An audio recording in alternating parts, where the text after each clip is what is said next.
नमस्कार विद्यार्थी मित्रांनो. आज आपण राजकीय प्रक्रिया, अर्थ, स्वरूप आणि व्याप्ती हा घटक या ठिकाणी पाहणार आहोत. सर्वप्रथम राजकीय प्रक्रिया कशाला म्हणायचं?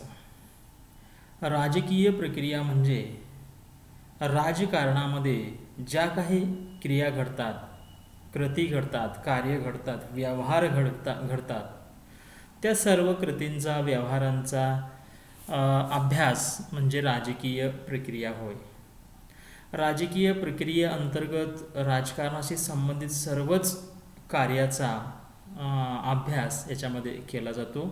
मग ते कायदेमंडळ असेल, कार्यकारी मंडळ असेल, राजकीय पक्ष, दबाव गट, निर्वाचन आयोग, लोकमत, सगळं जे काही म्हणजे राजकारणाशी निगडीत असणाऱ्या सर्व घटना, घडामोडी आणि त्या संबंधित घडणाऱ्या क्रिया, प्रक्रिया यांचा अभ्यास राजकीय प्रक्रियेअंतर्गत केला जातो.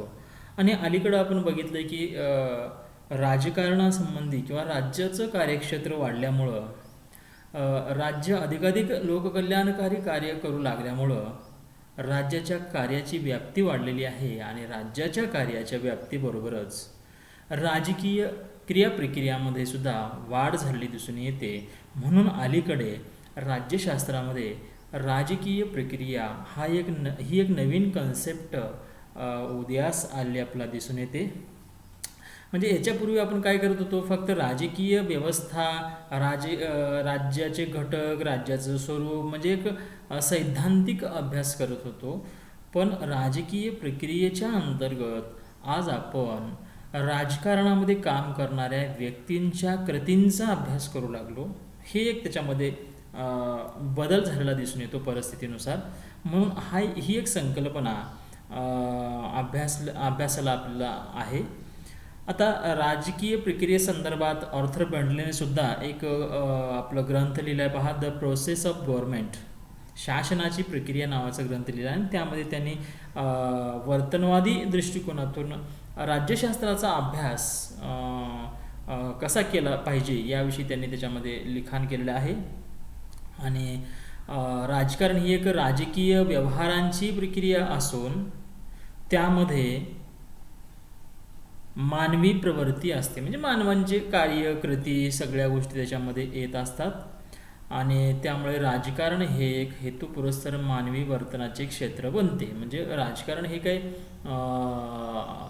म्हणतो आपण, राजकारण हे व्यक्ती हेतुपुरस्सर त्याच्यामध्ये सहभागी येत असतो. राजकारणामध्ये हे काय म्हणजे अचानक त्याच्यामध्ये समावेश झाला असं होत नाही. तर राजकारण ही प्रक्रिया ही हेतुपुरस्सर केलेली प्रक्रिया असते.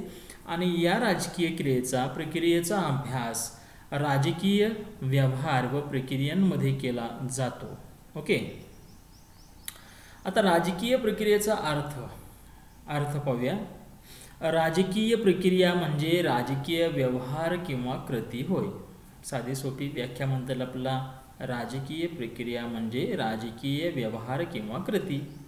राजकारणामध्ये जे काही व्यवहार म्हणजे कार्य होतात, कृती म्हणजे सुद्धा कार्य केले जातात, ते म्हणजे राजकीय प्रक्रिया, राजकारणामध्ये केली जाणारी प्रक्रिया, कृती. ठीक आहे. आता समाजामध्ये विविध समुदाय असतात. त्या समाजामध्ये आर्थिक, सामाजिक, धार्मिक, सांस्कृतिक, नैतिक अशा अनेक क्रिया आणि प्रक्रिया समाजामध्ये घडत असतात. आणि त्या सर्व क्रिया प्रक्रियांचा सुद्धा अभ्यास राजकारणामध्ये केला जातो. कारण का प्रत्येक क्रिया ही राजकारणाशी संबंधित असतेच. कारण का सर्व समाजातील घटकांवर राजकीय संस्थेचा नियंत्रण असतं. त्यामुळं ह्या सर्व घटना, घडामोडींचा प्रभाव राजकारणावर पडतो आणि त्या सर्व क्रिया प्रक्रियांचा प्रभाव राजकारणावर पडतो. म्हणून त्या सर्व क्रिया प्रक्रियांचा अभ्याससुद्धा राजकीय प्रक्रियेमध्ये केला जातो. राजकारणामध्ये राजकीय सत्ता असते, क्रियाशील कार्यकर्ते असतात. लोकांची राजकारणामध्ये भाग घेण्याचा निश्चित असा हेतू असतो. लोकांची इच्छा, अपेक्षा, राजकीय पक्ष, निवडणूक पद्धती या सगळ्या गोष्टी राजकीय प्रक्रियेमध्ये येतात आणि यांचा अभ्यास त्याच्यामध्ये केला जातो. सामाजिक व्यवहार हे निश्चित स्वरूपाचे असतात. असं म्हटलं आहे की सामाजिक व्यवहार, समाजामध्ये मनुष्य जीवन जगत असताना जे काही व्यवहार करतो ते निश्चित असतात, त्याच्या रुटीनचे असतात, त्यामध्ये काही जास्त बदल होत नाही. पण राजकीय व्यवहार हे निश्चित नसतात. व्यक्तीचे राजकीय व्यवहार हे सतत बदलत असतात. कारण का आपण बघतो ना अलीकडं कोणताही व्यक्ती राजकीयदृष्ट्या एकाच बाजूला ठाम नसतोय. त्याचे परिस्थितीनुसार त्याचे राजकीय व्यवहार बदलत असतात. आज एखादा व्यक्ती या पक्षासोबत आहे तर उद्या दुसऱ्या पक्षासोबत, उद्या तिसऱ्या पक्षासोबत. म्हणजे याचा अर्थ मनुष्याचे राजकीय व्यवहार, राजकीय कृती ही सतत बदलत असते. सामाजिक व्यवहार काही बदलत नाहीत, कारण का समाजामध्ये जीवन जगत असताना एक समाजाची चौकट आहे. समाजाने आखून दिलेली एक चालीरीती जी काय म्हणतो आपण जी आहे ती मनुष्य तो सामान्य जीवन जगत असतो. समाजामध्ये जीवन जगण्याची एक पद्धती आहे आणि त्या पद्धतीने जीवन जगत असतो. त्याच्यामध्ये मोठ्या प्रमाणात बदल होत नाही. पण राजकीय वर्तनामध्ये, राजकीय व्यवहारामध्ये मात्र परिस्थितीनुसार बदल होत असतो. हा एक त्याच्यामध्ये, आणि त्या बदलणाऱ्या परिस्थितीचा अभ्यास या राजकीय प्रक्रियेमध्ये केला जातो. ठीक आहे. त्यानंतर आता मागाशी तुम्हाला सांगितलं की आधुनिक राज्ये ही कल्याणकारी बनलेली आहेत. कल्याणकारी राज्याचं काम जास्तीत जास्त लोकांचं कल्याण करणे हे असतं, बरोबर आहे. आणि जास्तीत जास्त लोकांचं कल्याण करायचं म्हणजे राज्याच्या कार्यामध्ये वाढ झाली, कार्य वाढले म्हणजे व्यवहार वाढले, राजकीय व्यवहार वाढले, व्यवहार वाढले म्हणजे कृती वाढली. आणि ह्या सर्व व्यवहारांचा, कृतींचा अभ्यास राज्यशास्त्रामध्ये, राजकीय प्रक्रियेमध्ये केला जातो. त्यासाठी लागणारं नियोजन आहे, संघटना आहे, मनुष्यबळ आहे, सगळं नेतृत्व आहे, धोरण निश्चिती आहे, ह्या सगळ्या नियंत्रण आहे, समन्वय आहे, देखरेख आहे, जनसंपर्क आहे, ह्या सगळ्या गोष्टींचा समावेश राजकीय प्रक्रियेमध्ये होतो. आणि ते राजकीय प्रक्रियेचा अभ्यास आपण राज्यशास्त्रामध्ये करत आहोत. ठीक आहे. आता राजकीय प्रक्रियेची जर व्याख्या आपण बघायचं म्हटलं तर निश्चित अशी व्याख्या राजकीय प्रक्रियेची सांगता येत नाही. ही गोष्ट म्हणजे राजकीय प्रक्रिया असं आपल्याला नेमकेपणाला सांगता येत नाही, कारण का राजकारणाशी संबंधित प्रत्येक व्यवहार आणि कृती म्हणजे राजकीय प्रक्रिया होय. ही एक ढोबळ व्याख्या आहे, पण हीच व्याख्या, शब्दशः व्याख्या करता येत नाही. म्हणून विचारवंतांनी कोणत्याही विचारवंतांनी याच्यावर असं एक नेमकी व्याख्या केलेली नाही, ढोबळच व्याख्या आहे. तर ढोबळ व्याख्या अशी सांगता येईल की सत्तेच्या राजकारणात ज्या क्रिया, प्रक्रिया आणि कृती घडतात त्यांना राजकीय प्रक्रिया असे म्हणतात. अशी एक व्याख्या, ढोबळ व्याख्या आहे. सत्तेच्या राजकारण म्हटल्यानंतर सत्ता आलीच ना, बरोबर आहे. म्हणून सत्तेच्या राजकारणात ज्या काही क्रिया, प्रक्रिया घडतात, मग ती सत्ता मिळवण्यासाठी असेल, ती सत्ता टिकवण्यासाठी असेल, ती सत्ता लोकांच्या कल्याणासाठी असेल, काही असेल, जी काही कृती केली जाते, जे काही कार्य केलं जातं, जी काही क्रिया, प्रक्रिया घडते, हे सर्व क्रिया, प्रक्रियांचा किंवा त्या सगळ्या क्रिया, प्रक्रियांना राजकीय प्रक्रिया असे म्हणतात. ही साधी सोपी त्याची व्याख्या म्हणता येईल. राजकीय प्रक्रिया ही संकल्पना सार्वत्रिक स्वरूपाची झालेली आहे. म्हणजे ती म्हणजे सगळीकडेच आहे, ती काही भारतामध्येच आहे असं नाही. राजकीय प्रक्रिया ही प्रत्येक देशामध्ये त्या राजकीय व्यवस्थेमध्ये घडत असते. राजकीय प्रक्रियेचा संबंध नेहमी राजकारण्यांशी, राजकीय व्यवहारांशी येतो. बरोबरच आहे, कारण का राजकीय प्रक्रिया आहेत त्या काही सामाजिक नाहीत, त्या काही आर्थिक नाहीत. म्हणून त्यांचा संबंध राजकारणाशी येतो, राजकीय घडामोडींशी येतो, व्यक्तींच्या राजकीय वर्तनाशी येतो, बरोबर आहे. म्हणून राजकीय प्रक्रियेची साचेबंद निश्चित अशी व्याख्या करता येत नाही, म्हणून ती ढोबळ व्याख्या आपण या ठिकाणी सांगितलेली आहे. ओके. त्यानंतर आता पाहूया राजकीय प्रक्रियेचे स्वरूप. नेमकं राजकीय प्रक्रियेचं स्वरूप कसं आहे. ठीक आहे. आता राजकीय प्रक्रियेचं स्वरूप सांगत असताना राज्यशास्त्रामध्ये राजकीय प्रक्रिया आणि व्यवहार यांना महत्त्व देऊन त्यांचा अभ्यास अनुभवमिश्रित पद्धतीच्या आधारे केलेला आहे. म्हणजे राजकीय प्रक्रियांचा अभ्यास अनुभववादी दृष्टिकोनातून केलेला आपल्याला दिसून येतो. कारण का व्यक्तीचं राजकीय वर्तन, राजकीय क्रिया, प्रक्रिया हे वास्तवात कसे घडतात याचा अनुभव घेऊन त्या आधारे अभ्यास केला जातो. ह्याच्यामध्ये मूल्यविरहित दृष्टिकोन स्वीकारलेला आहे, आदर्शवादी दृष्टिकोन या ठिकाणी नाकारलेला आहे. राजकीय प्रक्रियेचा अभ्यास करत असताना, राजकीय क्रिया, प्रक्रियांचा अभ्यास करत असताना, व्यवहारांचा अभ्यास करत असताना अनुभववादी दृष्टिकोनाला या ठिकाणी महत्त्व दिलेलं दिसून येतं. आणि आधुनिक राज्यशास्त्रामध्ये शासन पद्धती, कायदे मंडळ, कार्यकारी मंडळ, न्यायमंडळ, निवडणूक मंडळ, राजकीय पक्ष, स्थानिक प्रशासन इत्यादी संबंधीचा अभ्यास केला जातो. म्हणजे सर्वच ज्या राजकारणी संबंधित संस्था, संघटना आहेत त्यांच्या कार्यांचा विशेषतः अभ्यास राजकीय प्रक्रियेमध्ये केला जातो. शासन संस्थेची विविध उद्दिष्टे असतात, ध्येय धोरणे असतात, विकास योजना असतात, कार्यक्रम राबवताना ज्या काही क्रिया, प्रक्रिया घडत असतात त्यांचा अभ्यास याच्यामध्ये केला जातो. ठीक आहे. मग आता या ठिकाणी सर्वात महत्त्वाचं हे सांगितलं की राजकीय प्रक्रियेचं जर स्वरूप पाहायचं असेल तर धोरण निश्चिती त्याच्यामधला सगळ्यात महत्त्वाचा घटक आहे. म्हणून राजकीय प्रक्रियेच्या स्वरूपामध्ये धोरण निश्चिती म्हणजे काय, धोरण निश्चिती कशी केली जाते या संबंधी आपल्याला सर्वप्रथम अभ्यास करावा लागेल. कारण का राजकीय क्रियाप्रक्रिया तेव्हाच घडू शकतात जेव्हा धोरण निश्चिती केली जाते अगोदर. धोरण निश्चितीशिवाय राजकीय क्रिया प्रक्रिया घडतच नाहीत. म्हणून राजकीय प्रक्रियेचं स्वरूप पाहत असताना धोरण निश्चिती हा घटक अभ्यासणे अतिशय महत्त्वाचा आहे. आता धोरण निश्चिती म्हणजे काय, धोरण निश्चिती करणे म्हणजे शासनाचं एक महत्त्वाचं काम आहे. धोरण निश्चिती केल्याशिवाय कोणतंही प्रशासकीय कार्य पुढं चालूच शकत नाही. धोरण ठरवणे म्हणजे एखादं कार्य जनतेसाठी करत असताना राज्याद्वारे त्याचा एक आराखडा तयार करणे, त्याचं एक नियोजन करणे, त्याचा आराखडा तयार करणे, त्याची अंमलबजावणीच्या दिशेने एक स्ट्रक्चर तयार करणे, ह्याला आपण धोरण निश्चिती म्हणतो. आणि ही धोरण निश्चिती झाल्यानंतरच मूळ कार्याला सुरुवात होते. म्हणून राजकीय प्रक्रियेमध्ये धोरण निश्चितीला अतिशय महत्त्वाचं स्थान आहे.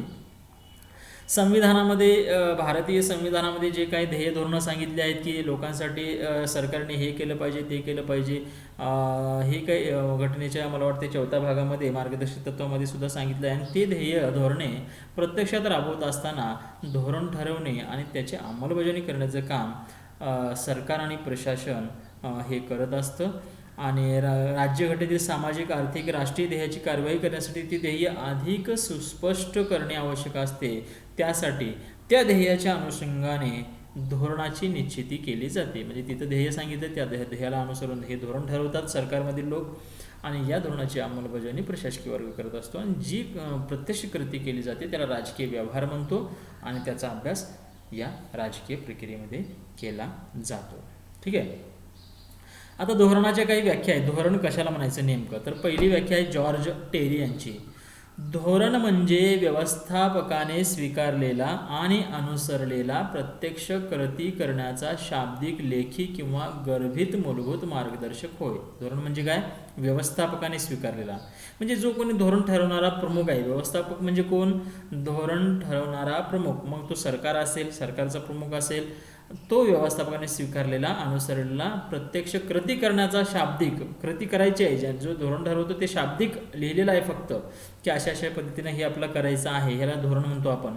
आणि त्याची ते लिहिलेलं धोरण, त्याची कृती शाब्दिक, लेखी आणि गर्भित मूलभूत मार्गदर्शक असतं. धोरण म्हणजे ते शाब्दिक लिहिलेलं असतं, ते गर्भित असतं, त्याच्यामध्ये लेखी असतं ते, आणि त्याची अंमलबजावणी ही प्रत्यक्षात नंतर केली जाते, त्याला धोरण आपण म्हणतो.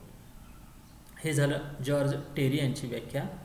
डिमॉक अँड डिमॉक यांची व्याख्या आहे पहा. प्रशासकीय निर्णयास मार्गदर्शन करणारे, प्रशासकीय निर्णयास मार्गदर्शन करणारे आणि जाणीवपूर्वक स्वीकारलेली कृती करण्याचे नियम म्हणजे धोरण होय. प्रशासकीय निर्णयास मार्गदर्शन करणारे याचा अर्थ असा आहे की धोरण ठरवतं राजकीय व्यक्ती आणि त्याची अंमलबजावणी करतो प्रशासकीय व्यक्ती.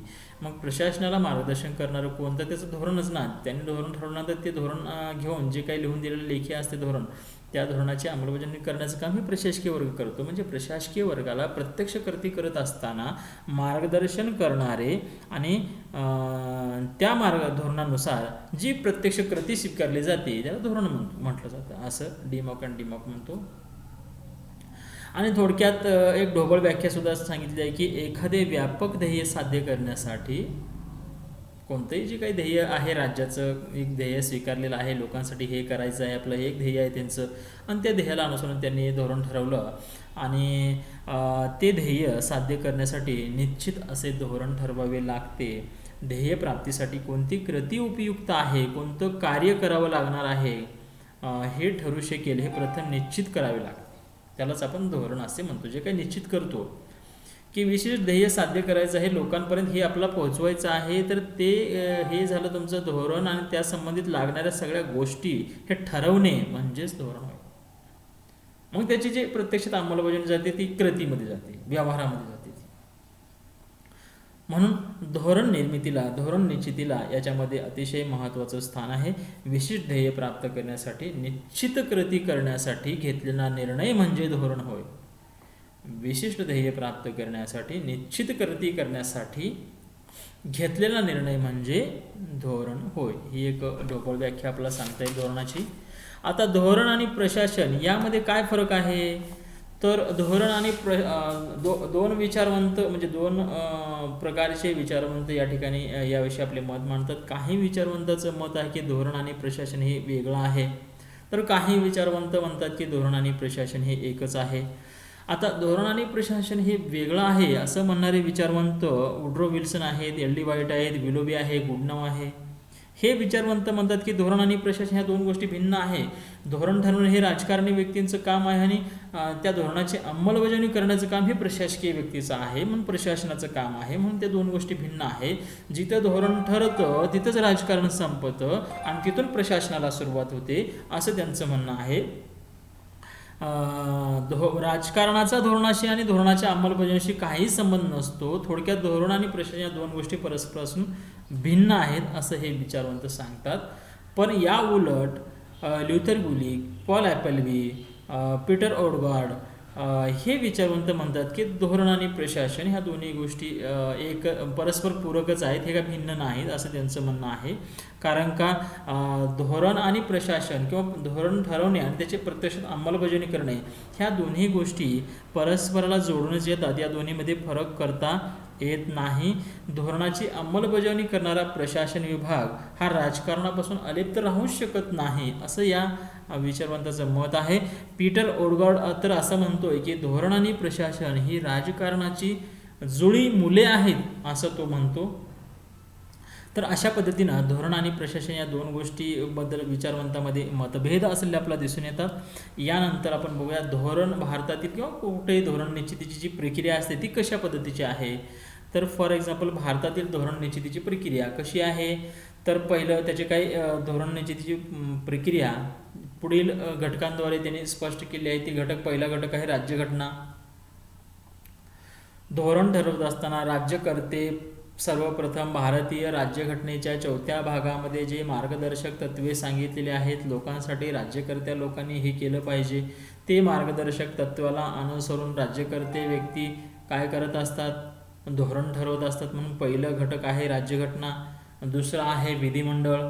कारण का जे काही ध्येय धोरणे उद्दिष्टे सांगितलेले आहेत राज्यघटनेमध्ये, संविधानामध्ये, त्या उद्दिष्टांना ते ध्येय धोरणांना अनुसरून विधिमंडळामध्ये, कायदेमंडळामध्ये, संसदेमध्ये काय केलं जातात, कायदे केले जातात, धोरण निश्चित केलं जातं. तिथं धोरणाला अंतिम मंजुरी दिली जाते. धोरणाला एक काय म्हणतो आपण, धोरणाच्या मसुद्याला एक ठोस आधार दिला जातो, मंजूर केलं जातं. हे एक विधिमंडळ दुसरा घटक आहे. तिसरा घटक आहे मंत्रिमंडळ. विधिमंडळामध्ये जे धोरणाचा मसुदा ठेवला जातो ते धोरण ठरवण्याचं मूळ काम मंत्रिमंडळाचं असतं. त्याच्यावर चर्चा करून विधिमंडळामध्ये मंजुरी दिली जाते. म्हणून मंत्रिमंडळाचं काम सुद्धा तेवढंच महत्त्वाचं आहे. कारण का त्या धोरणाचा अभ्यास करून धोरण निश्चित करण्याचं काम मंत्रिमंडळाचं असतं. त्यानंतर नियोजन मंडळ आणि राष्ट्रीय विकास परिषद हे पूर्वी होतं, पण आता या ठिकाणी या दोन्ही ऐवजी नीती आयोग आहे. या आयोगाचं काम आहे की या धोरण निर्मात्या लोकांना मार्गदर्शन करणे. धोरण ठरवणारे जे मंत्रिमंडळ आहे, जे कोणी व्यक्ती आहेत त्यांना मार्गदर्शन करण्याचं काम हे नीती आयोग करत असतं. त्यानंतर सनदी सेवक. सनदी सेवक म्हणजे प्रशासकीय व्यक्तीच आहेत. ह्या सगळ्या IAS IPS दर्जाचे अधिकारी आहेत. ह्या लोकांचं सुद्धा तेवढंच भूमिका महत्त्वाची असते. कारण का प्रत्येक मंत्री हा त्या ह्याच्यामधला तज्ज्ञ असतोच असं नाही. त्यामुळं मंत्री हा विशिष्ट ध्येय धोरणाचा आराखडा ठरवतो, पण त्याच्यामध्ये जे अभ्यासपूर्ण जे त्याच्यामध्ये जे अंमलबजावणी कशी करायची याविषयी मुख्य मसुदा तयार करण्याचं काम प्रशासकीय सनदी अधिकारीच करत असतात. म्हणून सनदी सेवकांचं सुद्धा त्याच्यामध्ये मोठा हातभार असतो धोरण निर्मितीमध्ये असं म्हणता येईल. त्यानंतर न्यायालय हे सुद्धा एक घटक महत्त्वाचा आहे धोरण निर्मितीमध्ये. कारण का जे काही धोरण निर्मिती शासनातर्फे केली जाते, अंमलबजावणी केली जाते प्रशासनामार्फत, मग ते धोरण जनतेच्या कल्याणासाठी आहे का, जनतेचं कल्याण करणारं आहे का जनतेच्या हानिकारक आहे, हे ठरवण्याचं काम न्यायालय करू शकतं. न्यायालयीन पुनर्विलोकनाचा अधिकार आहे. त्या अधिकाराचा वापर करून न्यायालय काय करू शकतं, की जर एखादा धोरण किंवा कायदा जनतेच्या हिताशी विसंगत असेल, राज्यघटनेशी विसंगत असेल, राज्यघटनेच्या ध्येय धोरणाशी विसंगत असेल, तर असं धोरण असा कायदा रद्द करण्याचा अधिकार न्यायालयीन पुनर्विलोकनाच्या अंतर्गत न्यायालयाला मिळतो. हा सुद्धा एक घटक महत्त्वाचा आहे. आणि शेवटी राजकीय पक्ष. राजकीय पक्षसुद्धा धोरण निश्चितीमध्ये महत्त्वाची भूमिका निभावत असतो, कारण का राजकारणामध्ये निवडणुकीच्या काळामध्ये प्रत्येक राजकीय पक्षाचं एक निश्चित असं ध्येय धोरण ठरवलेलं असतं की आम्ही सत्तेमध्ये आल्यानंतर हे कामं करू. तर त्याच पद्धतीने त्यालाच अनुसरून जर जे पक्ष राजकीय सत्तेमध्ये येतो तो त्या अनुसरून आपल्या ध्येय धोरणांना अनुसरून काय करत असतो, त्या ध्येय धोरणाची अंमलबजावणी करत असतो. म्हणून राजकीय पक्षाची भूमिकासुद्धा तेवढीच महत्त्वाची आहे. त्यानंतर आपण पाहूया राजकीय प्रक्रियेची व्याप्ती. शेवटचं त्याच्यामधलं घटक आहे राजकीय प्रक्रियेची व्याप्ती. राजकीय प्रक्रियेमध्ये कोणकोणत्या गोष्टीचा अभ्यास केला जातो, त्या सर्व गोष्टी म्हणजे त्या राजकीय प्रक्रियेची व्याप्ती होय. ओके. पहिलं या ठिकाणी सांगितलं राजकीय सिद्धांताचा अभ्यास राजकीय प्रक्रियेमध्ये केला जातो. राजकीय सिद्धांत अनेक विचारवंतांनी प्राचीन काळापासून आधुनिक काळापर्यंत अनेक विचारवंतांनी अभ्यास संशोधन करून आपले वेगवेगळ्या माध्यमातून आदर्शवादी असेल किंवा वास्तववादी असेल, अनुभववादी असेल, वर्तनवादी असेल, अनेक दृष्टिकोनातून त्यांनी आपल्या राजकीय सिद्धांताची निर्मिती केली. आणि हे राजकीय सिद्धांत या राजकीय सिद्धांताच्या अभ्यासाद्वारे भविष्यामध्ये क्रियाप्रक्रिया घडण्यामध्ये, राजकीय क्रिया आणि प्रक्रिया घडण्यामध्ये याचं खूप मोठं योगदान असतं. पण राजकीय क्रिया आणि प्रक्रियांचा अभ्यास करत असताना राजकीय सिद्धांत सुद्धा तितकेच उपयुक्त आहेत, म्हणून त्याचाही अभ्यास याच्यामध्ये केला जातो. दुसरा आहे राजकीय सामाजिकरण. राजकीय सामाजिकरण ही एक प्रक्रिया आहे. ही कशाची प्रक्रिया आहे? व्यक्तीला राजकारणाचे आणि राजकीय व्यवहाराचे ज्ञान प्राप्त करून देणारी ही राजकीय सामाजिकरणाची प्रक्रिया आहे. व्यक्तीचं राजकीय सामाजिकरण होणं म्हणजे काय, तर राजकारणासंबंधी जास्तीत जास्त लोकांना ज्ञान होणं. लक्षात घ्या, आज आपल्याला माहिती आहे की समाजातील किती लोकांचं राजकीय सामाजिकरण झालेलं आहे. आज भारतातील अनेक ग्रामीण भागातील अशिक्षित लोकांना कोणता राजकीय पक्ष आहे, कोणत्या राजकीय पक्षाचा कोणता प्रमुख आहे, देशामध्ये कोणत्या पक्षाचं सरकार आहे हे सुद्धा माहीत नसतं. म्हणजे याचा अर्थ त्या ठिकाणी राजकीय सामाजिकरण झालेलं नाही. म्हणून जेवढं जास्त राजकीय सामाजिकरण होईल तेवढी आपली लोकशाही सुदृढ होईल, तेवढ्या राजकीय क्रिया प्रक्रिया वाढतील. लक्षात घ्या, जेवढं राजकारणापुरती अज्ञान असेल तेवढे लोक त्याच्यामध्ये सहभाग घेणार नाहीत. पण जेवढं राजकारणाचं ज्ञान त्यांना मिळेल तर तेवढ्या मोठ्या प्रमाणात त्यांचा राजकीय सहभाग वाढेल, राजकीय क्रिया प्रक्रिया वाढतील. म्हणून राजकीय सामाजिकरणाचा अभ्याससुद्धा राजकीय प्रक्रियेमध्ये केला जातो. तिसरं आहे राजकीय अर्थशास्त्र. राजकीय अर्थशास्त्राचा सुद्धा राजकीय क्रिया प्रक्रियांवर प्रभाव पडत असतो, त्याचाही अभ्यास याच्यामध्ये केला जातो. कारण का राजकारणामध्ये जे आर्थिक व्यवहार केले जातात, राजकारणामध्ये जे अर्थसंकल्प असेल, त्या संदर्भातील क्रियाप्रक्रिया असतील, कर प्रणाली असेल, ह्या ज्या काही क्रियाप्रक्रिया राजकारणामध्ये अर्थकारणाशी संबंधित असतात, याचाही अभ्यास राजकीय प्रक्रियेमध्ये केला जातो. म्हणून त्याचाही समावेश त्याच्या व्याप्तीमध्ये केलेला आहे. त्यानंतर आहे लोकप्रशासन. लोकप्रशासनाचा समावेश सुद्धा राजकीय प्रक्रियेमध्ये केला जातो. कारण का, तर राजकारणाचा किंवा राजकारणी व्यक्ती हे फक्त धोरण ठरवत असतात, त्याची प्रत्यक्षात अंमलबजावणी करण्याचं काम प्रशासकीय व्यक्ती करत असतात. प्रशासनात शासनाचा कार्यकारी व प्रशासकीय यंत्रणांचा समावेश केला जातो. सार्वजनिक धोरणांची जी अंमलबजावणी करण्याचं काम आहे तो प्रशासकीय वर्गच करत असतो. आणि त्या धोरणाची अंमलबजावणी करत असताना ज्या काही क्रियाप्रक्रिया घडत असतात त्यांचा समावेश राजकीय प्रक्रियेमध्ये केला जातो. म्हणून लोकप्रशासनाचा अभ्यास सुद्धा कशामध्ये केला जातो? राजकीय प्रक्रियेमध्ये केला जातो.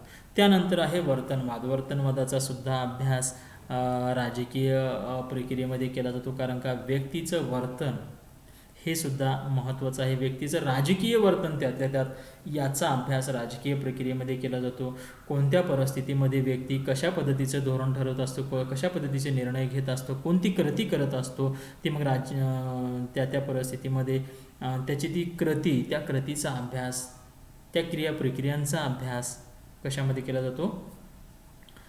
राजकीय प्रक्रियेमध्ये केला जातो. कारण का व्यक्तीचं मतदाराचं वर्तन वेगळं असतं, राजकारण्यांचं वर्तन वेगळं असतं, निवडणुकी आधीचं वर्तन वेगळं असतं, निवडणुकीनंतरचं वर्तन वेगळं असतं, प्रचाराच्या वेळेसचे त्यांचं वर्तन वेगळं असतं, निवडून गेल्यानंतरचं वर्तन वेगळं असतं. म्हणजे हे जे राजकीय वर्तन आहे या वर्तनाचा अभ्याससुद्धा राजकीय प्रक्रियेमध्ये केला जातो. त्याचा समावेशाच्या व्याप्तीमध्ये केलेला आहे. त्यानंतर आहे आंतरराष्ट्रीय राजकारणाचा सुद्धा अभ्यास याच्यामध्ये केला जातो.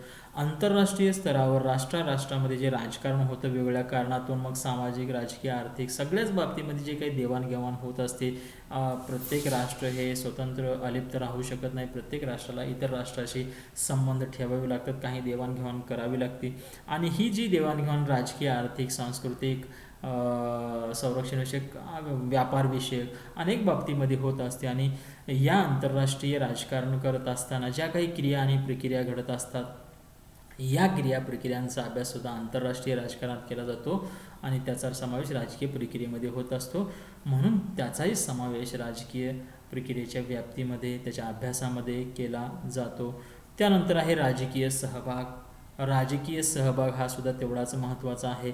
व्यक्तीचा जेवढा जास्त राजकीय सहभाग असेल तेवढा व्यक्ती राजकारणामध्ये क्रिया प्रक्रिया सक्रियपणे सहभाग घेऊ शकेल. व्यक्ती मतदार म्हणून, उमेदवार म्हणून, प्रचारक म्हणून, टीकाकार म्हणून जेवढ्या जास्त प्रमाणात तो सहभाग नोंदवेल तेवढ्या जास्त राजकारणामध्ये क्रिया आणि प्रक्रिया घडत असतात. म्हणून राजकीय सहभागाचा सुद्धा अभ्यास याच्यामध्ये राजकीय प्रक्रियेच्या व्याप्तीमध्ये केला जातो. त्यानंतर आहे राजकीय संस्कृती. राजकीय संस्कृती कशाला म्हणायचं? एखाद्या देशाच्या, राष्ट्राची जी वैशिष्ट्यपूर्ण संस्कृती असते. राजकीय संस्कृती म्हणजे त्या देशामध्ये लोकांमध्ये किती प्रमाणात राजकारणाप्रती जागरूकता आहे त्यावरून त्या देशाची राजकीय संस्कृती लक्षात येते. राष्ट्राची संस्कृती ही राजकीय, सामाजिक, आर्थिक परिस्थितीमधून ती डेव्हलप होत असते. म्हणून लोक राजकारणाप्रती, राजकारणामध्ये त्यांचा सहभाग, राजकारणाप्रती त्यांचं ज्ञान याच्यावरून त्यांची राजकीय संस्कृती लक्षात येते. आणि जेवढी राजकीय संस्कृती प्रगल्भ असेल ज्या देशाची, तेवढं त्या देशामध्ये राजकीय प्रक्रिया मोठ्या प्रमाणात घडत असतात असं आपलं म्हणता येईल. म्हणजे या राजकीय संस्कृतीचा अभ्याससुद्धा कशामध्ये केला जातो? राजकीय प्रक्रियेमध्ये केला जातो. त्यानंतर शेवटचं आहे राजकीय पक्ष व दबावगट. राजकीय पक्ष आणि दबावगट हे सुद्धा राजकीय क्रिया आणि प्रक्रिया घडवण्यामध्ये महत्त्वाचं योगदान देत असतात. राजकीय पक्ष आपले धोरण ठरवत असतात आणि ते धोरणाची अंमलबजावणी करण्यासाठी सतत प्रयत्नशील असतात. सतत सरकारी पक्ष असेल किंवा विरोधी पक्ष जे कोणी असेल ते आपल्या सतत सरकारवर दबाव टाकण्याचं काम करत असतात. समाजामध्ये वेगवेगळे दबावगट आहेत, प्रत्येक क्षेत्रातील दबावगट आहेत. हे दबावगट एकत्र येऊन शासनावर दबाव टाकून आपल्या पद्धतीने क्रिया आणि प्रक्रिया घडवण्याचं काम करत असतात. आपल्या पद्धतीने निर्णय घेण्यास भाग पाडण्याचं काम करत असतात. या राजकीय पक्ष, या दबावगटाच्या माध्यमातून ज्या क्रिया आणि प्रक्रिया घडतात, ज्या राजकीय क्रिया आणि प्रक्रिया घडतात यांचासुद्धा अभ्यास कशामध्ये केला जातो? राजकीय प्रक्रियेमध्ये केला जातो. म्हणजे अशा प्रकारे राजकीय क्रिया आणि प्रक्रिया हा राज्यशास्त्रामध्ये अतिशय महत्त्वाची संकल्पना आहे असं आपल्याला म्हणता येईल. कारण का प्रत्येक संस्थेचा किंवा चौकटीचा अभ्यास न करता त्यामधील काम करणाऱ्या व्यक्तीच्या कार्याचा जेव्हा अभ्यास आपण करतो, त्या संस्थेमध्ये, संघटनेमध्ये काम करणाऱ्या प्रत्येक व्यक्तीच्या जेव्हा वर्तनाचा, त्याच्या क्रिया प्रक्रियांचा, त्याच्या व्यवहारांचा जेव्हा आपण अभ्यास करतो तेव्हा खऱ्या अर्थानं राजकीय प्रक्रिया घडत आहे असं आपल्याला म्हणता येईल. आणि ही एक नवीन संकल्पना राज्यशास्त्रामध्ये अभ्यासली जाते असं आपल्याला म्हणता येईल. या ठिकाणी राजकीय प्रक्रिया, अर्थ, स्वरूप आणि व्याप्ती हा घटक आपला या ठिकाणी संपलेला आहे. धन्यवाद.